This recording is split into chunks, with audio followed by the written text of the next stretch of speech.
seberapa besar diskon yang Anda miliki di produk atau jasa Anda, nggak akan ada impact-nya ke dalam profit Anda. Dan dalam video ini kita akan melihat apa saja ada 5 strategi merancang penawaran supaya pada akhirnya penawaran Anda setelah Anda sebarkan ini akan lebih banyak orang yang tertarik. Setelah Anda lakukan diskon pun, lebih banyak orang yang ingin mengambil penawaran Anda.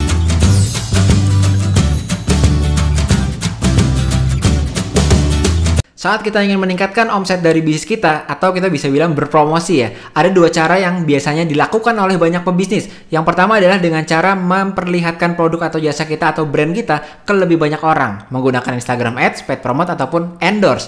Dan cara selanjutnya adalah dengan potong harga. Tadinya harganya segini lalu dipotong atau didiskon hingga lebih rendah lagi. Tapi kadang-kadang pertanyaannya sudah banyak yang melakukan bahkan kedua-duanya. Impact-nya sepertinya nggak ada kepada omset atau pertambahan profit dari bisnisnya. Pertanyaannya kenapa ya? Nah, sedikit yang tahu, tetapi faktanya adalah jika kita tidak memiliki penawaran atau apa yang kita sebarkan ini belum kita rancang dengan baik, merancang penawaran, maka akan percuma seberapa banyak Anda menyebarkan ke lebih banyak orang lagi atau seberapa besar diskon yang Anda miliki di produk atau jasa Anda, nggak akan ada impact-nya ke dalam profit Anda. Dan dalam video ini kita akan melihat apa saja ada 5 strategi merancang penawaran supaya pada akhirnya penawaran Anda setelah Anda sebarkan ini akan lebih banyak orang yang tertarik. Setelah Anda lakukan diskon pun, lebih banyak orang yang ingin mengambil penawaran Anda. Oke, sebelum saya share 5 strategi utama untuk menciptakan penawaran, boleh saya tanya ke Anda, apakah saat ini Anda sudah melakukan marketing atau belum? Karena kadang-kadang kita belum melakukan salah satu fondasi utama marketing, yaitu berpromosi. Jadi kalau Anda belum memiliki sama sekali program seperti limited edition, special offer, atau bahkan belum menggunakan salah satu metode promosi yaitu Facebook Ads atau Instagram Ads, lalu paid promote ataupun endorse, maka sebetulnya Anda belum lengkap dalam melakukan marketing. Yang Anda lakukan mungkin adalah berjualan atau berdagang. Nah, kalau Anda melakukan marketing, maka semua ini harusnya Anda lakukan, termasuk berpromosi. Nah, dalam berpromosi biasanya kita mengenal yang disebut dengan penawaran. Jadi, ada yang disebut dengan promosinya, di bawahnya promosi itu disebut dengan penawaran. Jadi, kalau berpromosi itu tadi, kita bagaimana menyebarkan produk jasa kita ke lebih banyak orang lagi dengan menggunakan cara-cara seperti endorse, paid promote, ataupun media-media lainnya ya. Mungkin Google juga ada Google Ads dan lain-lain. Ini menyebarkan ke lebih banyak orang. Yang kedua adalah menggunakan strategi special offer, limited edition, penawaran-penawaran tertentu, ataupun bahkan diskon. Nah, kalau Anda belum melakukan kedua-duanya, maka Anda belum melakukan yang disebut dengan salah satu fondasi marketing, yaitu promosi. Nah, tapi dalam kita melakukan promosi itu perlu untuk merancang penawaran. Nah, biasanya mereka yang belum merancang penawaran mereka ini mengalami yang disebut dengan kecewa, sudah berpromosi tapi nggak ada hasilnya. Biasanya keluhannya atau yang sering dikatakan adalah sebetulnya pelanggan itu sudah tahu loh bisnis saya, sudah tahu produk atau jasa saya. Artinya Anda sebetulnya sudah berhasil menarik perhatian pelanggan. Jadi pelanggan sudah ditarik perhatiannya. Yang juga biasanya sudah terjadi adalah selain mereka sudah tertarik, tapi Anda juga berhasil menceritakan mengenai produk atau jasa Anda, mengedukasi mengenai brand Anda. Mereka sudah lebih mengerti brand Anda dibandingkan dengan sebelumnya. Artinya Anda berhasil melakukan yang disebut branding. Tapi permasalahannya, nggak semua orang yang sudah kenal kita, lalu sudah pernah berinteraksi dengan kita, bahkan yang sudah percaya kita itu pada akhirnya membeli. Nah, kalau Anda merasa bahwa sebetulnya sudah banyak yang tertarik ke bisnis saya pun sudah menceritakan produk atau jasa, bahkan brand saya. Tapi, kalau masalah closing, masalah sales, kok sepertinya nggak optimal ya? Nah, itulah ciri-ciri bisnis yang sebetulnya perlu untuk merancang penawaran. Karena ciri-cirinya yaitu, sudah banyak yang tahu atau kenal bisnisnya, mungkin sudah banyak yang percaya juga di pasar atau di market, tapi ternyata omsetnya atau penjualannya itu nggak ngikut. Nah, biasanya kurangannya adalah membuat customer atau pelanggan Anda belinya itu sekarang, bukan besok, bukan minggu depan, dan bukan tahun depan. Itu adalah dengan menggunakan strategi penawaran. Dan oleh karena itu, dalam video ini kita akan membahas 5 strategi penawaran yang menurut saya ini paling efektif buat Anda yang adalah seorang pebisnis. Strategi pertama adalah membuat penawaran, dan ini strategi salah satu yang favorit saya juga, yaitu adalah strategi membuat bundling atau istilahnya membuat paket ya. Bisa beberapa produk dipaketkan jadi satu, tapi nggak harus produk semuanya. Bisa jadi Anda mempaketkan antara produk dan jasa juga. Ini efektifnya sebetulnya ada beberapa benefit atau beberapa keuntungan dengan melakukan packaging atau bundling ini. Yang pertama adalah kalau Anda memiliki seperti salah satunya ya, salah satu guest star di Instagram Live Sekolah Pebisnis ini adalah sebuah pebisnis ya, pebisnisnya adalah pebisnis pet shop. Jadi di dalam pet shopnya dia memiliki beberapa layanan dan bahkan produk juga. Jadi dia melakukan bundling, nggak hanya jasa pet shopnya saja, ada dokter hewan, ada jasa maintenance juga seperti jasa pembersihan bulu, lalu juga jasa untuk mencuci binatang peliharaannya, tapi juga dibundling dengan paket-paket makanan kebutuhan dari si petnya sendiri. Lalu dibundling lagi dengan paket hobi juga. Misalnya ada bagaimana video atau edukasi cara untuk merawat si hewannya itu. Jadi kadang-kadang berbagai tipe variasi produk, jasa, bahkan information tadi ya, bagaimana cara merawat pet tadi, itu bisa dibundling menjadi satu paket. Nah, keunikannya adalah dengan melakukan bundling ini kita nggak hanya mentargetkan satu orang saja, tapi kita bisa dari semua servis yang kita miliki dan produk yang kita miliki buat beberapa jenis bundling untuk beberapa target audience atau target customer kita yang memang berbeda-beda. Mungkin anak kecil yang memiliki binatang peliharaan, kebutuhannya dia beda nih, paket produknya, jasanya, dan informasi yang dibutuhkan pasti beda dengan mereka yang sudah ibu-ibu tapi ingin mulai untuk memelihara binatang peliharaan. Pasti paketnya beda. Atau mungkin ada orang yang berkarir, seorang pria yang dia sibuk di kantor, tapi dia ingin punya binatang peliharaan. Pasti beda lagi paketnya. Jadi membuat paket bundling penawaran untuk audiens yang berbeda, ini jadi cukup powerful juga, dan ini yang dikerjakan oleh salah satu bisnis pet shop yang kita interview di Instagram Live Sekolah Pebisnis. Nah, ada sebuah pertanyaan yang bisa membantu Anda dalam memulai strategi merancang penawaran dengan cara bundling ini. Sebuah pertanyaan untuk merancang strategi penawaran bundling pertama Anda adalah, produk atau jasa apa yang biasanya dibeli bersamaan di bisnis Anda? Jadi mungkin sekarang Anda sudah punya produk atau jasa, kira-kira pelanggan atau customer itu datang ke bisnis Anda atau ke brand Anda itu membeli sebuah produk, lalu produk yang biasanya dibeli setelahnya itu apa? Atau istilahnya adalah the next logical step. The next logical step setelah mereka membeli barang A di tempat Anda. Misalnya, mereka biasanya membeli barang hobi seperti tadi ya, tempat pet shop. Setelah membeli barang hobi A, biasanya mereka juga selalu membeli barang yang B. Nah, itu sebisa mungkin Anda lakukan bundling terhadap paket tadi. Nah, jadi itu salah satu cara supaya Anda bisa meng-create atau membuat bundling Anda. Melihat dari data customer Anda. Bukan kita biasanya mencoba untuk menebak-nebak. Tapi Anda lihat biasanya setelah customer membeli produk A, setelahnya dia biasanya the next logical step-nya harus punya apa lagi. Misalnya, setelah mereka sudah memiliki makanan yang biasanya dikonsumsi, mereka juga harus cek kesehatan dan juga harus maintenance selama beberapa bulan kalau dia memiliki pet. Nah, biasanya Anda bisa bundling tuh. Kalau Anda membeli produk A, langsung dapat konsultasi free consultation selama 2 kali dengan dokter untuk cek kesehatan, lalu dapat maintenance untuk pembersihan hewan di rumah, dibundling jadi satu. Contoh lainnya lagi, misalnya saya sendiri itu memiliki bisnis salon dan juga bisnis klinik, yaitu klinik gigi. Di dua-duanya kita melakukan bundling dengan tipe yang berbeda. Contohnya, di bisnis kita yang salon, kita melakukan bundling yaitu melakukan kalau customer biasanya memesan eyelash, itu biasanya dia sama dengan brow-nya. Jadi kalau eyelash-nya itu di retouch atau kita pasang eyelash, kemungkinan besar dia akan mau juga ada yang namanya brow treatment. Jadi di bundling jadi satu. Kadang-kadang juga ada orang lain yang sudah pasang eyelash, biasanya sedang dipasang eyelash itu kan membutuhkan waktu 1 jam 2 jam. Nah, biasanya sambil dia tiduran relax, dia juga ingin untuk kakinya itu di foot spa. Jadi kakinya sambil di treatment juga. Nah, kita memiliki bundling kedua-duanya berbeda. Bundling antara eyelash dan juga brow, lalu bundling yaitu antara eyelash dan juga foot spa. Itu kalau di salon. Kalau di klinik misalnya, klinik kecantikan atau klinik gigi, kalau kasus saya ini klinik gigi. Di klinik gigi biasanya kita melakukan bundling yaitu sesuaikan dengan target marketnya. Ada target market kita yang mungkin remaja, ada target market klinik gigi ini yang sudah 30-51, ada yang lebih tua dari itu, atau yang sudah jompo, opa oma, itu beda lagi kategori target marketnya. Nah, di target market kita lihat apa yang paling diperlukan. Biasanya kalau di umurnya 35-51 ini yang sering dilakukan adalah anaknya butuh treatment orto atau kawat gigi. Orang tuanya kemungkinan butuh treatment root canal atau perawatan saluran dari akar gigi. Biasanya kita bundling ya. Kalau orang tuanya ngambil yang treatment root canal, anaknya dapat diskon di kawat gigi. Kurang lebih seperti itu. Kita bisa membuat bundling yang berbeda-beda. Dengan bundling ini, kenapa menarik bundling ini ya? Karena bundling ini membuat Anda mungkin hanya punya satu produk atau satu jasa saja, tapi Anda bisa mencocokkan dengan packaging atau paket-paket yang berbeda-beda di sini sesuai dengan target market Anda. Sesuai dengan beberapa mungkin buyer persona yang akan membeli ke tempat Anda. Biasanya kan tipe customer Anda ini ada beberapa orang ya. Tipe customer A, B, C yang sering ke bisnis Anda. Anda bisa menyesuaikan dengan masing-masing. Jadi satu produk, satu service, tapi Anda bisa membuat variasi penawaran yang berbeda-beda sehingga lebih personalized lagi. Strategi membuat penawaran yang kedua terfavorit saya yang kedua nih, inilah value based offer atau penawaran dengan edukasi, memberikan value di depan. Kenapa? Banyak pebisnis yang ingin marketing dengan memberikan value sehingga harga jualnya bisa lebih mahal dibandingkan kompetitor. Nggak ingin marketingnya potong harga, maka harus gunakan penawaran dengan edukasi ini. Belum pernah punya penawaran yang value based offering atau edukasi ini, biasanya ciri-cirinya Anda terpaksa harus marketing dengan cara potong harga.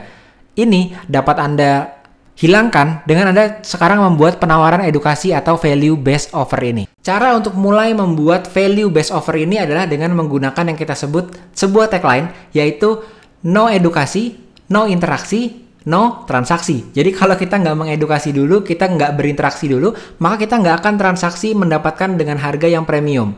Nah, caranya biasanya dengan kita mengawali mengedukasi audiens kita. Caranya bermacam-macam tentunya. Bisa dengan rajin Instagram Live sebelum kita berjualan, atau bisa juga dengan masuk ke dalam webinar sebelum kita berjualan sesuatu, atau sesimpel kita aktif di story untuk mengedukasi audiens kita mengenai brand kita, produk kita, atau jasa kita. Baru selanjutnya kita berjualan. Nah, cara-cara ini kita bisa lakukan prakteknya di berbagai jenis akun di Instagram, baik itu akun media, akun personal branding, ataupun akun yang kita sebut dengan akun online shop atau online atau brand. Yuk kita lihat bersama-sama. Nah, di sini ada sebuah akun yaitu Sekolah Pebisnis. Contohnya adalah kalau Anda seorang creator ya, Anda bisa buat seperti akun media seperti Sekolah Pebisnis atau akun microblog yang Anda bisa gunakan untuk mengedukasi audiens Anda. Contohnya, di Sekolah Pebisnis ini kita rajin menggandakan Instagram Live ataupun video-video seperti ini untuk mengedukasi audiens kita. Fungsinya untuk apa sih dan artikel-artikel seperti ini? Fungsinya adalah supaya audiens kita ini teredukasi dan memotivasi dan menginspirasi supaya mereka mau mulai bisnis. Dan pada akhirnya saat kita mengundang seperti bisnis coklat lokal dari Jogja berdayakan hingga puluhan petani, pada umumnya mereka yang kita interview ini akan mendapatkan keuntungan, yaitu mendapatkan kebanjiran reseller contohnya ya. Lalu apa untungnya bagi audiens kita? Yaitu mengerti bagaimana cara memulai sebuah bisnis dan juga mendapatkan banyak akses kepada supplier-supplier yang memang trusted ya, karena sudah saya interview secara personal juga dan bisa langsung dikontak. Nah, jadi di sini artinya saya mengedukasi audiens saya mengenai motivasi dan inspirasi bisnis sehingga mereka langsung bisa mulai bisnis dan kenalan langsung lewat Instagram Live dengan brand-brand yang memang sudah trusted yang mereka bisa menjadi resellernya juga. Nah, selanjutnya yaitu ada akun personal saya yaitu Yosef Abbas, di mana saya sendiri sudah 8 tahun lebih berbisnis dan menjadi konsultan marketing, terutama konsultan online marketing yang di dunia health and wellness. Jadi salon, barbershop, klinik, rumah sakit dan bisnis-bisnis yang sifatnya memiliki outlet. Nah, di sini yang saya lakukan sebagai konsultan atau International Certified Sales Coach, saya melakukan edukasi-edukasi dalam bentuk microblog mengenai bagaimana cara berbisnis melalui dunia online dan berbisnis secara general. Jadi melakukan edukasi dulu sehingga klien-klien saya dapat bekerja sama dengan saya. Lalu bisnis saya sendiri yaitu bisnis salon saya yaitu Sugarless. Di sini kita melakukan edukasi juga. Pilih yang mana antara jenis nail art yang bervariasi atau yang polos, atau kenapa perlu memilih brand kita. Jadi diedukasi audiensnya sehingga mereka mengerti brandnya seperti apa, keunggulan produknya seperti apa, dan lain-lain.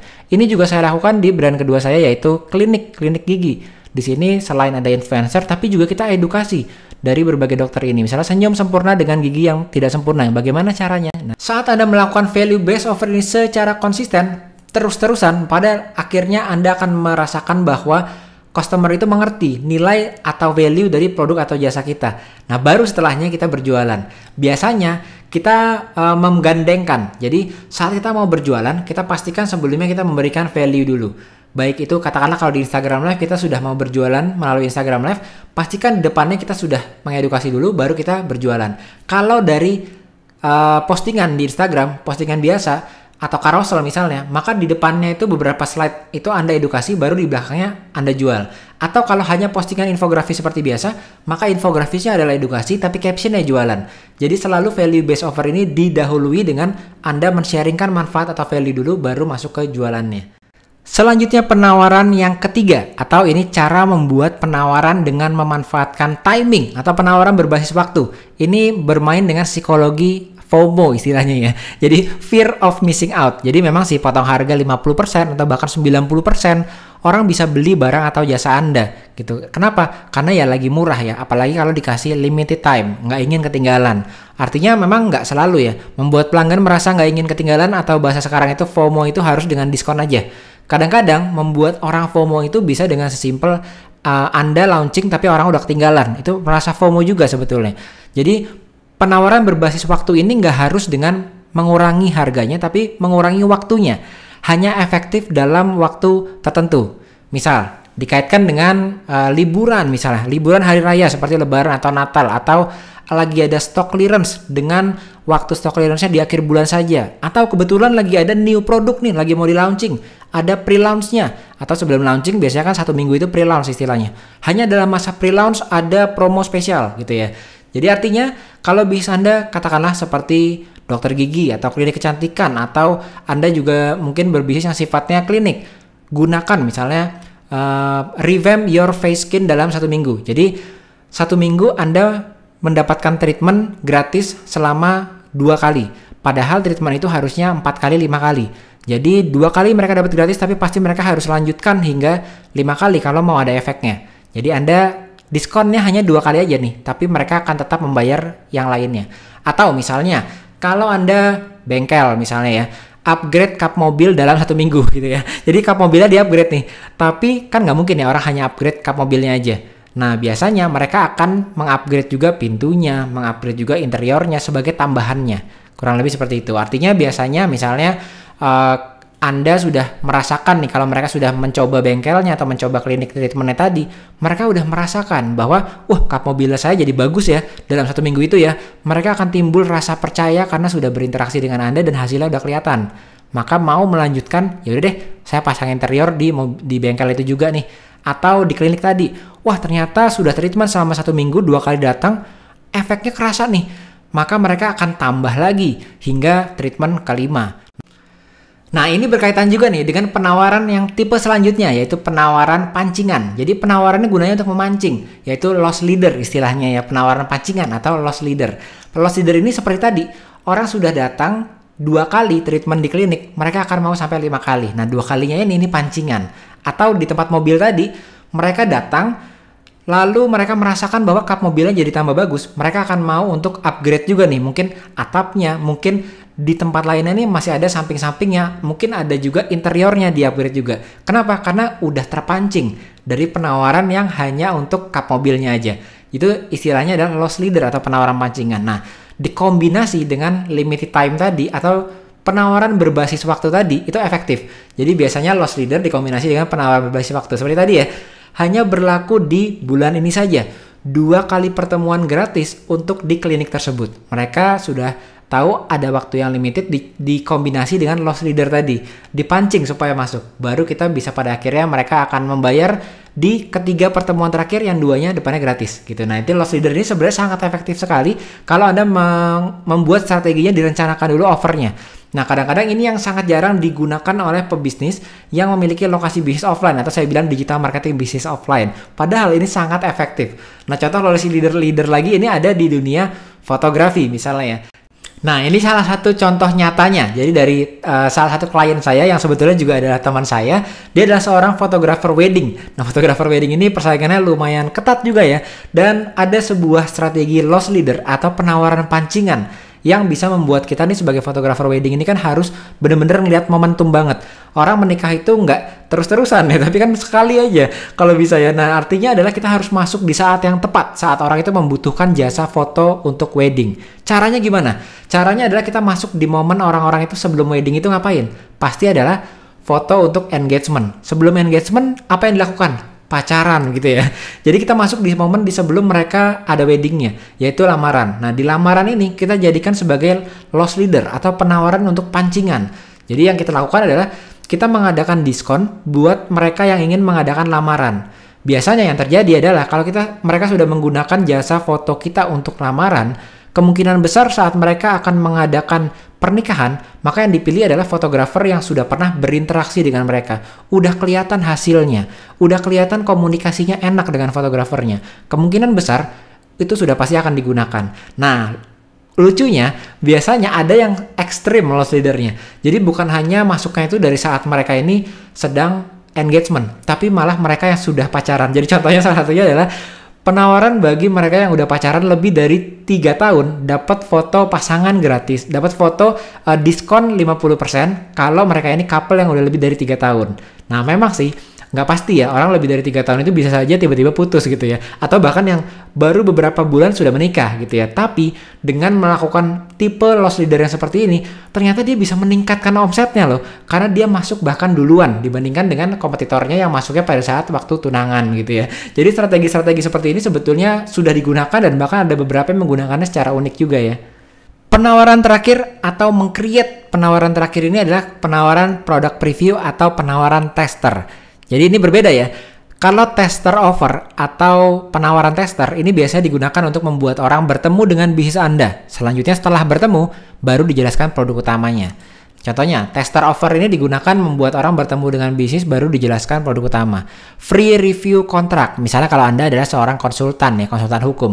Atau kalau Anda misalnya tukang korden atau wallpaper, maka Anda bisa lakukan free survey on-site. Nah, setelah survei, maka Anda bisa menjelaskan wallpaper Anda apa saja. Gitu. Lalu, misalnya Anda kontraktor, maka Anda bisa gratis analisa kondisi kesehatan dari tanahnya, dari lingkungan sekitarnya, kalau mau dibuat nanti bangunan di sana. Atau misalnya, kalau Anda konsultan keuangan, gratis analisa kondisi keuangan keluarga. Setelah dianalisa, baru Anda jelaskan produk keuangan yang memang Anda miliki untuk mereka bisa beli. Gitu. Nah, kalau yang bawah, preview offer. Ini penawaran dari produk atau jasa yang value-nya baru bisa dirasakan jika mereka melakukan pembelian atau produk jasa utamanya. Nah, jadi mereka justru membeli dulu baru dapat bonusnya gitu ya. Jadi contohnya, misalnya pembelian security system CCTV. Jadi setelah mereka membeli security sistemnya, mereka dapat nih 2 free CCTV kalau mereka install full security sistemnya. Atau misalnya kalau Anda katakanlah yang lebih simpel lagi ya, Anda MUA misalnya. Dapat free make up MUA jika Anda membeli hair coloring premium di salonnya itu. Jadi salonnya ini menawarkan hair coloring, mewarnai rambut yang harganya cukup premium. Tapi kalau ngambil hair coloring langsung dapat free make up MUA. Nah, itu namanya tipe yang preview offer. Oke teman-teman, jadi itu dia 5 strategi yang menurut saya paling efektif kalau teman-teman ingin meng-create yang disebut dengan penawaran. Nah, ada penawaran-penawaran tersebut itu efektif kalau teman-teman ingin membuat promosi teman-teman ini lebih kemungkinan berhasilnya lebih besar lagi. Nggak hanya segera menggunakan Instagram Ads saja, lalu menggunakan paid promote saja atau endorse saja, tapi penawaran yang dipastikan penawaran yang menarik. Nah, dengan cara menggunakan 5 strategi tadi. Yang pertama adalah dengan menggunakan bundling, mentarget beberapa audiens yang berbeda. Teman-teman menggunakan value based offer, diedukasi dulu baru dijualkan. Lalu teman-teman juga bisa menggunakan kombinasi antara time atau limited time tadi dengan yang disebut dengan teman-teman mengkombinasikan dengan pancingan. Jadi loss leader istilahnya ya. Loss leader ini adalah penawaran pancingan. Lalu yang terakhir ada preview offer, ada tester offer. Nah, dipilih yang kira-kira bisa teman-teman aplikasikan di bisnis teman-teman atau di brand teman-teman yang saat ini. Sekali lagi, ini khusus bagaimana cara teman-teman meng-create offer untuk teman-teman yang punya brand, punya online shop. Bukan teman-teman yang creator atau bukan teman-teman yang mungkin berjualan course dan info misalnya ya, atau lainnya. Nah, ini khusus buat teman-teman yang punya bisnis sebagai seorang pebisnis, maka wajib untuk mengerti 5 tipe offer ini yang menurut saya ini tipe penawaran yang cocok buat teman-teman yang punya bisnis. Nah, jadi semoga informasi ini berguna, semoga insight ini berguna, dan semoga ini bisa membuat omset teman-teman tadi pada akhirnya terjawab ya. Udah dapat attention-nya dari target market, sudah dijelaskan ke target market produk kita, jasa kita, brand kita, tapi kok salesnya nggak kemana-mana. Dengan penawaran tadi, teman-teman memilih dari 5 penawaran tadi, maka akhirnya salesnya bisa terangkat.